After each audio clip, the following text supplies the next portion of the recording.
Donc on n'est plus dans un rapport distinct, d'accord? On est dans un continuum de relations. Alors ce qui est rigolo, c'est que le fait d'habiter près des uns des autres peut déboucher sur des choses qui sont, en fait, on va dire plus ou moins... Donc je m'appelle Hugo Bain, je suis chargé de mission en technologie de l'information et de la communication à la ville de Rennes.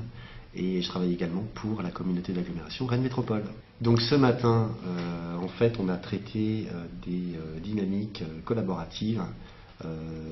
au travers des rassemblements dans l'espace physique, en local. Donc ce qu'on a essayé de démontrer, c'est qu'aujourd'hui, en fait, on a un nombre de personnes qui sont connectées et qui habitent les unes à côté des autres, qui fait qu'on ne peut plus du tout avoir d'un côté des échanges numériques sur lesquels on dirait il y a des pseudos qui sont sur des pages web, et puis de l'autre côté des vrais gens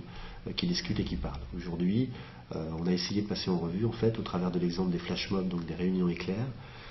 des exemples qui démontrent qu'on peut avoir 4 à 5 000 personnes qui investissent l'espace public synchronisé au travers de réseaux sociaux et de téléphones mobiles de manière extrêmement conséquente, et on a passé en revue, en fait, un certain nombre de typologie de ces foules éclairs. Donc on a regardé des foules éclairs qui étaient organisées par des marques, on a regardé des foules éclairs qui étaient organisées par des organismes comme Greenpeace pour militer, on a regardé des foules éclairs qui étaient des expériences réussies dans le domaine de la culture, de scénarisation de foules, pour derrière ouvrir sur deux questions. La première, c'est est-ce qu'on a dans des temporalités différentes comme les cartographies contributives des capacités de regroupement et d'action physique sur le terrain, comme dans les flash mobs, puisqu'on est sur des gens qui sont maillés au niveau local, et comment ces temporalités-là se marient avec la temporalité actuelle de l'action publique, de la décision. Donc là, on a parlé un petit peu de choc entre les temps de la démocratie, avec des personnes, notamment de conseil de quartier de Brest, et de participation.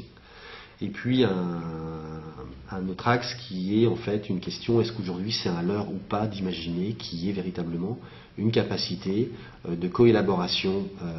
de la ville ou d'action dans la ville dans le registre du bien commun. Donc on commence tout juste là à défricher le sujet. Ce qui est intéressant, c'est qu'on a eu quand même des participants dans la salle,